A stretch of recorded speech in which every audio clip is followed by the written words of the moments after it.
एक जब बेटा या बेटी एक माँ बाप के पास से चला जाता है ना, तो जो जाता है वो तो एक दिन जाता है, लेकिन जो यहाँ रह जाता है ना इस धरती पर, वो डेली घुट घुट कर मरता है, समझे। हेलो एंड नमस्ते बच्चों, होप करते हैं आप सब अच्छे होंगे। आप सबकी एग्जाम की तैयारी अच्छी चल रही होगी कि कुछ दिनों में आपका बोर्ड्स का पेपर होने वाला है।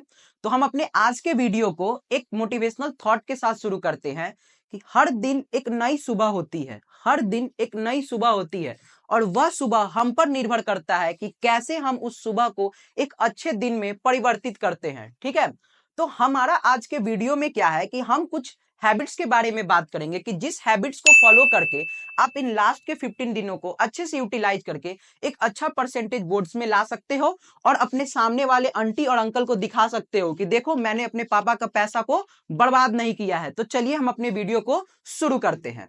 बच्चों आप इस वीडियो को लास्ट तक देखना, क्योंकि मैंने लास्ट में कुछ बोनस टिप्स दिया है। अगर उस टिप्स को आप फॉलो कर लेते हो तो सीधे आपका जो मार्क्स है ना वो 5 से 10% का सडन जंप लेगा उनसे जो इन टिप्स को फॉलो नहीं करेंगे। इसलिए आप इस वीडियो को लास्ट तक देखना। तो हमारा जो पहला हैबिट है जो हमें इन अपने लास्ट के 15 डेज में फॉलो करना है एक अच्छा स्कोर लाने के लिए, वो है हमें एक पहले शेड्यूल बनाना होगा। Create a schedule. अब आप कहोगे कि सर ये शेड्यूल बनाना क्यों जरूरी है? बाबू शेड्यूल बनाना हमें इसलिए जरूरी है क्योंकि अगर हम शेड्यूल नहीं बनाते हैं ना तो जब हम सीधे पढ़ने बैठते हैं उस समय हम इस कंफ्यूजन में रहते हैं कि मैंने क्या पढ़ा है, मुझे क्या पढ़ना है। मुझे उस समय हमें याद ही नहीं आ रहा होता है कि हमने कल क्या पढ़ा था, हमें आगे क्या पढ़ना है। तो अगर एक शेड्यूल हमारे पास प्रॉपर होता है ना तो हम उससे अपने तैयारी को बहुत अच्छे ढंग से शुरुआत कर सकते हैं और अंजाम तक पहुंचा सकते हैं। तो हमारा पहला चीज जो है शेड्यूल बनाना। और हमें भारी भरकम अपने month wise week wise schedule बनाने से अच्छा है कि आप डे वाइज शेड्यूल बनाओ। क्योंकि देखो ये दुनिया में न किसी से वो भारी भरकम मंथली और वीकली शेड्यूल फॉलो हुआ है और शायद ना होगा। इसलिए हमें अपने डे वाइज शेड्यूल बनाना है। हमें क्या करना है, जब हम रात में सोने जाते हैं उससे पहले हमें कल के दिन में क्या पढ़ना है उसे एक कागज पर लिख लो और फिर उसे सारा दिन पढ़ने का कोशिश करो। ठीक है, और फिर अब जब रात में सोने जाते हो तो एक बार एनालाइज कर लो उस पेपर को देखकर कि क्या कल मैंने जो शेड्यूल बनाया था उसको मैंने कितना परसेंट कवर किया। इससे क्या होगा ना, आपको एक मोटिवेशन मिलेगा कि आप डेली का जो शेड्यूल बना रहे हो उसको आप कितना अच्छा से पूरा कर पा रहे हो। और एक बात और ध्यान रखना बाबू, कभी भी अपने लिमिट से ज्यादा का शेड्यूल नहीं बना लेना। ऐसा नहीं, हमें ये लगता है कि हम एक वॉरियर है। ठीक है, हम एक वॉरियर हैं, लेकिन हम एक ऐसे वॉरियर हैं ना जिन्हें क्या होता है प्रॉपर गाइडेंस नहीं होता है। तो हम क्या करते हैं, हम लिख लिए कि आज हम लाइट भी पढ़ेंगे, इलेक्ट्रिसिटी भी पढ़ेंगे, केमिस्ट्री में भी हमने लिख लिया कि एसिड बेस सॉल्ट पढ़ेंगे, एसएसटी में भी हमने कुछ लिख लिया कि नेशनलिज्म इन यूरोप पढ़ेंगे, नेशनलिज्म इन इंडिया। इतना बाबू आप एक दिन में कर ही नहीं पाओगे। ठीक है, इसलिए अपने उस शेड्यूल में उतना ही पार्ट लिखो जो आप पूरे दिन में कर सकते हो। ठीक है, तो अब हमारा सेकेंड पॉइंट है कि हमें क्या, अब हमें है ना अपने नोट्स को रिवाइज विथ शॉर्ट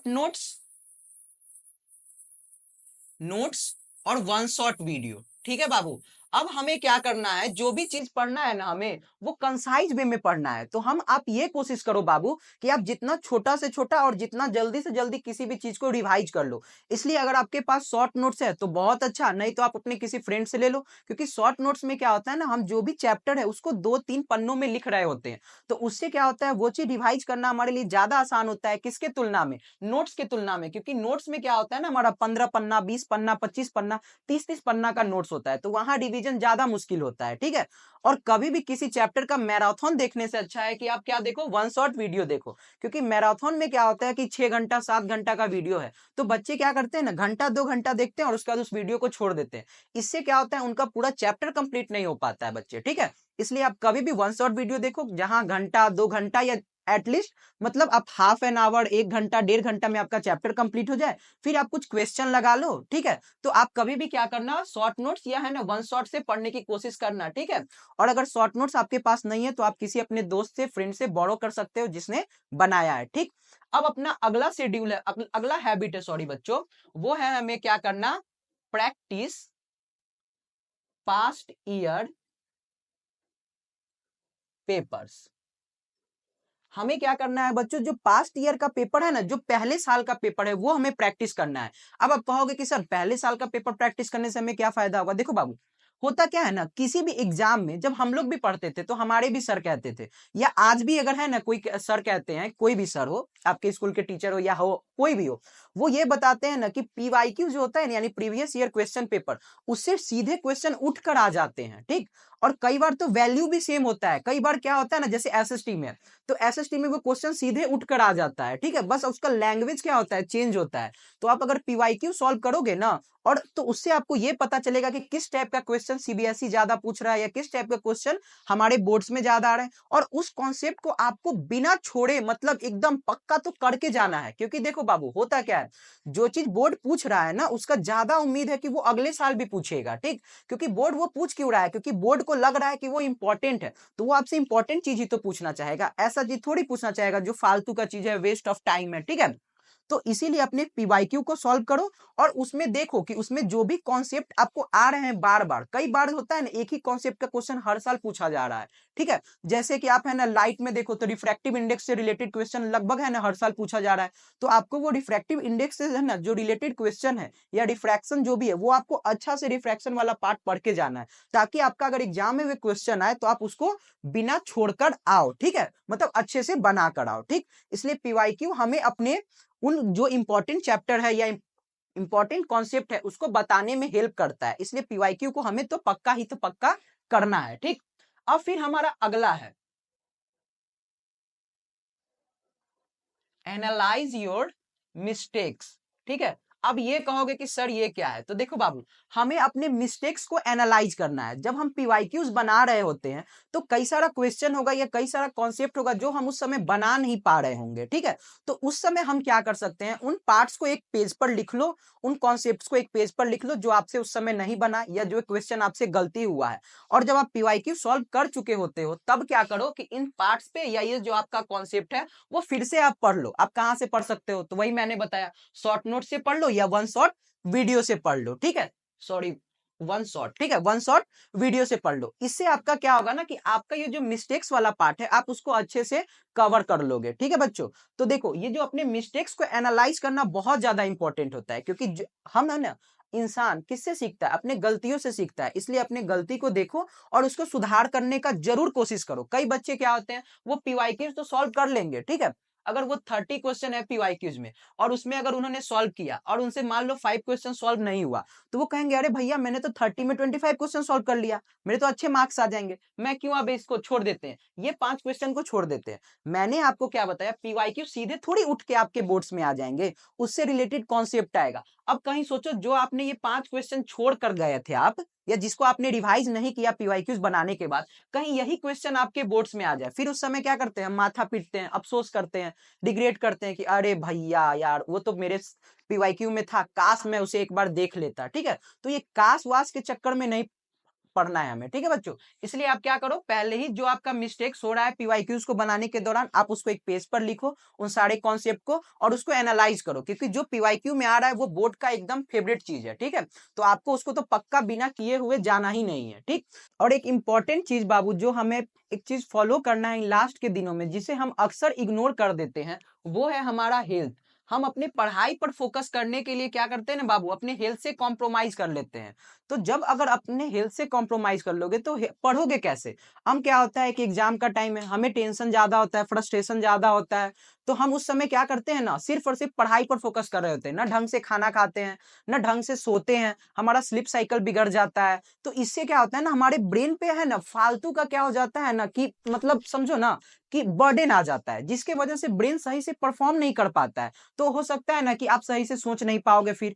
इसीलिए क्या करो, अपने शरीर को प्रॉपर रेस्ट दो, 6 से 7 घंटे 8 घंटे का नींद लो, ठीक। और अच्छा खाना खाओ, थोड़ा सा एक्सरसाइज करो, मेडिटेशन करो, और अपने हेल्थ पे प्रॉपर फोकस करो। क्योंकि अगर आपका मान लो हेल्थ खराब हो गया तो आप पढ़ोगे कैसे। अगर मान लो ना कि आपने है ना हेल्थ का परवाह किए बिना लगातार पढ़ रहे हो और किसी कारणवश आपका 2 दिनों के लिए तबीयत खराब हो गया, अब बताओ आप उस 2 दिन में कितना पीछे हो जाओगे। आप है ना, वो है ना 100% के लिए सोच रहे थे, आप उस 2 दिनों बाद, जब आप 2 दिन बाद उठोगे तो आपका शरीर ऐसे ही वीक होगा। तो आप उस समय सीधे आपका जो है ना 3 से 4 दिन का अगर आपका वेस्टेज हो गया, तो आप कितना पीछे चले जाओगे। इसलिए अपने हेल्थ को हमें कभी भी क्या करना है, कॉम्प्रोमाइज नहीं करना है। अच्छा खाना खाना है, एक्सरसाइज करना है, और मेडिटेशन करना है, और ध्यान से हमें अपने हेल्थ को ध्यान अच्छा से फोकस करके पढ़ाई को करना है, ठीक। फिर अगला इंपॉर्टेंट पॉइंट है स्टे पॉजिटिव, ठीक। Stay positive. अब ये क्यों जरूरी है? तो हमें फालतू का बर्डन अपने है ना सिर पर नहीं चढ़ाना है। हमें ये नहीं कि है ना अगर मेरा अच्छा रिजल्ट नहीं आएगा तो पापा क्या कहेंगे, मम्मी क्या कहेंगे, घर वाले क्या कहेंगे, परिवार वाले क्या कहेंगे। देखो इन फालतू के चीजों से क्या होता है ना, जो हम हमें आता भी होता है या कई चीज जो हम अच्छा कर सकते थे, वो उन टेंशन और फ्रस्ट्रेशन की वजह से हम अच्छा नहीं कर पाते हैं। इसलिए कृपया करके मैं आप लोगों को कहूंगा, आप लोग क्या रहो, पॉजिटिव रहो। ऐसा रहो कि मैं फोड़ दूंगा, आई कैन डू एवरीथिंग, मैं कर सकता हूं। ये अपने अंदर जोश रखो, जुनून रखो, बाबू पक्का होगा। ठीक है, क्योंकि देखो जो आदमी निगेटिविटी में घुसता है ना, तो क्या होता है ना कि वो सही से परफॉर्म नहीं कर पाता, उसके दिमाग में गलत गलत ख्याल आने लगता है। ठीक है, और आप देखते हुए ना कि गलत गलत ख्याल की वजह से बच्चे क्या क्या स्टेप ले लेते हैं। तो आप अपने बच्चों के, आप अपने माँ बाप के लिए क्या हो ना बच्चों, आप अपने माँ बाप के लिए होप हो। ठीक है, तो अगर आपका पेपर खराब भी जाएगा ना, तो वो आपको मारेंगे पीटेंगे नहीं, उनकी डांट में भी उनका प्यार छुपा होता है। ठीक है, इसलिए हमें घबराना नहीं है कि हमारा पेपर अच्छा नहीं गया तो क्या होगा। बाबू देखो, माँ बाप को खराब लगेगा, क्योंकि उन्होंने क्या किया है ना, वो चाहते हैं कि उनका बेटा या बेटी जो भी है वो आगे पढ़े। लेकिन हमें ये नहीं करना है कि हम निगेटिविटी में घुस रहे हैं और कुछ एक्सट्रीम स्टेप्स ले रहे हैं, वो सब हमें उस पर ध्यान भी नहीं हमारा जाना चाहिए। ठीक है, क्योंकि हमारे माँ बाप क्या चाहते हैं ना कि बाबू तू पढ़ या ना पढ़, कम से कम तू हमारे साथ रह। ठीक है, वो उनके लिए सबसे बड़ा है ना इंपॉर्टेंट गोल होता है। अब एक माँ को देखो, एक पापा को देखो, वो 20 साल 15 साल 25 साल एक बच्चे को है ना, छोटे से इतने से जब आप हम लोग पैदा होते हैं तो होते हैं इतने से हमें इतना बड़ा कर देते हैं, तो वो चाहते हैं कि आप उनके बीच में रहो, ना कि उनके बीच से चले जाओ। इसलिए कभी भी फालतू का टेंशन नहीं लेना। कभी भी निगेटिव थॉट्स आए तो अपने माँ बाप के साथ जाके बैठो, अपने भाई बहन के साथ जाके बैठो, कुछ खेल लो, कुछ है ना फन एक्टिविटी कर लो, लेकिन कोई भी निगेटिविटी थॉट्स को अपने दिमाग में नहीं आने दो। क्योंकि बाबू एक जब बेटा या बेटी एक माँ बाप के पास से चला जाता है ना, तो जो जाता है वो तो एक दिन जाता है, लेकिन जो यहाँ रह जाता है ना इस धरती पर, वो डेली घुट घुट कर मरता है, समझे।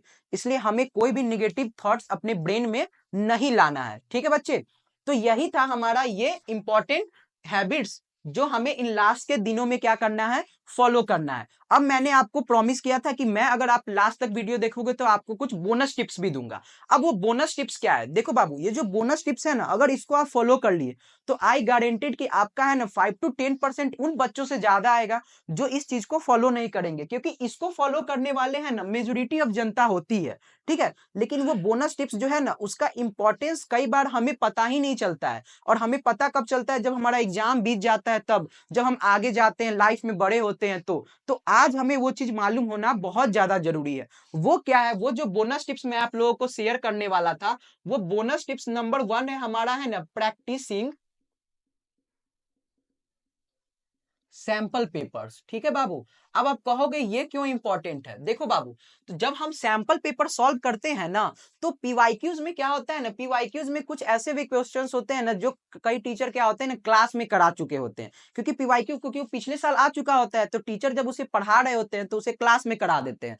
तो जब हम पीवाईक्यू सॉल्व करते हैं ना, तो वे क्वेश्चन हमसे आसानी से बन जाता है, तो हमें लगता है कि अपुनिच भगवान है। ऐसा कुछ नहीं है बाबू। इसलिए आप अपनी तैयारी को अच्छे से जज करने के लिए, जब आप इन सारी चीजों को अच्छे से परफॉर्म कर रहे हो, तब आप सैंपल पेपर लगाओ। हाँ बच्चों, तो जब आप अपने सैंपल पेपर को सॉल्व कर रहे होगे, उस समय आप क्या करो, एकदम टाइमर लगाकर proper examination like environment create करो। ठीक है, अपने बगल में एक स्टॉप वॉच रख दो, उसमें क्या कर दो, टाइम चला दो कि 3 घंटा का जैसे पेपर होता है, तो हमें इस पेपर को क्या करना है, 3 घंटा में कंप्लीट करने का कोशिश करना है। ठीक, और उस समय क्या करना, आप अपने मोबाइल को साइलेंट में डाल दो, अपने जो भी है, अगर आपको किसी दोस्त का फोन आता है तो ठीक है, उस समय उनको कह दो, ना वफा होगी ना वफा की बात होगी, अब जिससे भी मोहब्बत होगी वो एग्जामिनेशन के बाद होगी। ठीक है, तो आपको एकदम proper exam like environment create करना है और वहां पर अपने सैंपल पेपर्स को सॉल्व करना है। जब अपने सैंपल पेपर्स को सॉल्व कर लोगे, उस समय फिर क्या करो, आप इन्हें भी एनालाइज करो। क्योंकि देखो बाबू, ये जो एनालाइजेशन वर्ड है ना, वो हमारे किसी भी एग्जाम के प्रिपरेशन में सबसे ज्यादा इंपॉर्टेंट होता है, क्योंकि ये हमें बताता है कि हम कहाँ कहाँ गलती कर रहे हैं और हमें अपनी किन किन गलतियों को सुधारने का जरूरत है। ठीक है, तो आप क्या करो, पहले है ना आप आराम से सैंपल पेपर को लगाओ, फिर आप उसका है ना आंसर चेक करो और उसमें एनालाइज करो कि कौन कौन क्वेश्चन आपसे बन नहीं रहा है, कहां कहां आपका गलती हो रहा है, किस किस कौन कौन सा टॉपिक आपका वीक है, इस एनालाइज करो बच्चों। जब आप एनालाइज करोगे आपने जो बनाया है उसको, तो आपको यह पता चलेगा कि कहां कहां आपका गलती हो रहा है, कौन कौन सा आपका वीक पॉइंट है। तो हम सिर्फ अपना फोकस उन्हीं वीक पॉइंट पर है ना लगाएंगे, क्योंकि जो हमें आ रहा है बार बार उसको पढ़कर हमें क्या लगेगा कि अरे ये तो आ रहा है, ये आ रहा है, हमें सब आ रहा है, और उसके चक्कर में जो हमें नहीं आता है ना उसको हम अच्छे से कर नहीं पाएंगे। तो जब आप सैंपल पेपर बनाते हो तो जो आपका वीक पॉइंट है, जो क्वेश्चन आपसे सॉल्व नहीं हो रहा है, जो कॉन्सेप्ट आपको आ नहीं रहा है, सिर्फ उन पर फोकस करो पहले, ठीक है। इससे आपका एक प्रिपरेशन बहुत ही अच्छे डायरेक्शन में जाएगा, ठीक।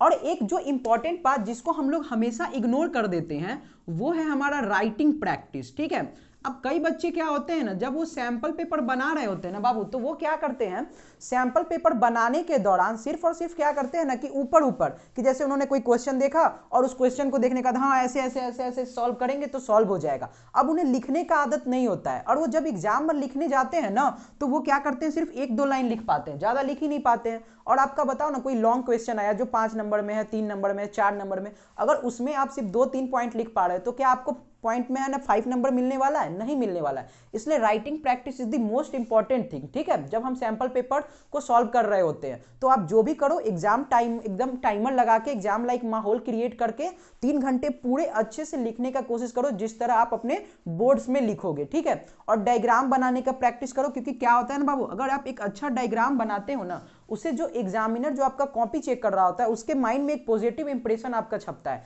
कि ये बच्चा ने अच्छे से पढ़ाई कर रखा है, उसने डायग्रामेटिकली भी अच्छे से पढ़ाई कर रखा है और उसको कॉन्सेप्ट भी आता है। तो आपके अच्छे मार्क्स आने का प्रोबेबिलिटी जो होता है ना वो ऑटोमेटिक हाई हो जाता है, ठीक है बच्चे। तो हमें क्या करना है, राइटिंग प्रैक्टिस भी करना है, और हमें ये कोशिश करना है कि जो भी चीज हम लिख रहे हैं ना उसे एक अच्छे राइटिंग में लिखने की कोशिश करें। ऐसा नहीं कि ऐसा इतना गंदा लिख रहे हैं कि हमारे अलावा कोई पढ़ ही नहीं रहा है, ठीक है।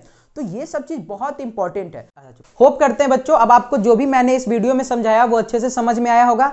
आप इसको अच्छे से फॉलो करो, और आप अगर इसको अच्छे से फॉलो करते हो तो ऑटोमेटिक आपके एग्जाम में 10 से 15% ज्यादा नंबर आ रहे होंगे उनसे जो इन सब चीजों को वो अच्छे से परफॉर्म नहीं करते हैं। So thank you so much and फोड़ दो अपने बोर्ड्स को।